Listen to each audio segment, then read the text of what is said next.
अथ महामृत्युञ्जयाष्टकम्।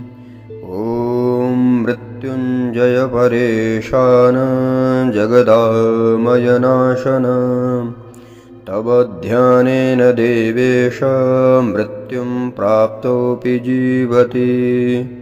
पञ्चास्य दोर्दण्डदशाङ्घ्रिनेम दिनेशभालेन्दुयुतं गणेशैः वामाङ्गसंस्था गिरिजासमेतं वन्दे महामृत्युविनाशरूपं देवं मृत्युविनाशनं भयहरं साम्राज्यमुक्तिप्रदं नानाभूतगणान्वितं दिवि पदैर्देवैः सदा सेवितम् अज्ञानान्धकनाशनं शुभकरं विद्यासुसौख्यप्रदं सर्वं सर्वपतिं महेश्वरहरं मृत्युञ्जयं भावये।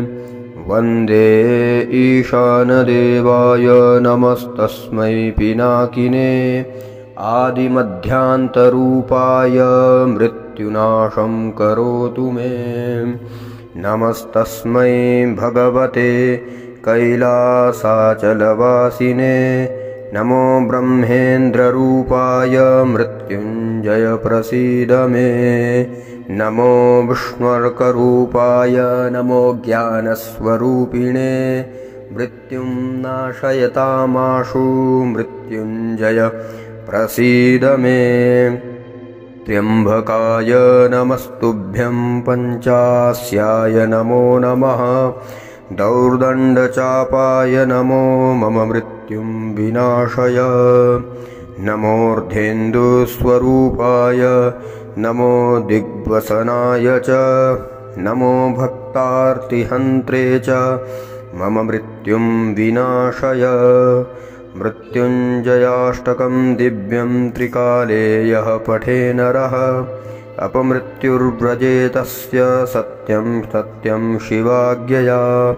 अर्धरात्रे जपे नित्यं चतुरशीतिसङ्ख्यया काले मृत्युर्विनश्येत अकालाल्पस्य का कथा।